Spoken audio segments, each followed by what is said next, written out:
আমাদের এবারের ম্যাথটা হচ্ছে 4.1-এর 6 নম্বর ম্যাথ। তো দেখে খুবই হিজিবিজি মনে হতে পারে, ভয় লাগতে পারে, ভয়ের কোনো কারণ নেই। দেখো তুমি খুব সহজে ট্রিক্স গুলো অ্যাপ্লাই করে সেটাকে সলভ করতে পারবা। আসো, তো আমরা এবার দেখি একটু।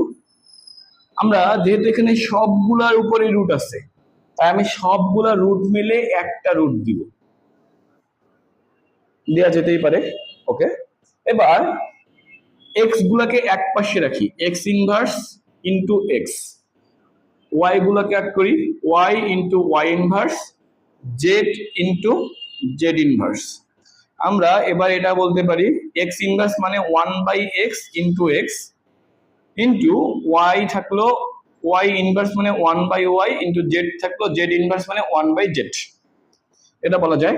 উভয় পাশ থেকে এটাকে এটা কেটে দিতে পারি, তাহলে থাকতেছে 1, আর 1 কে রুট করলে আমাদের রেজাল্ট হচ্ছে 1। এটাই আমাদের কাঙ্ক্ষিত ফলাফল।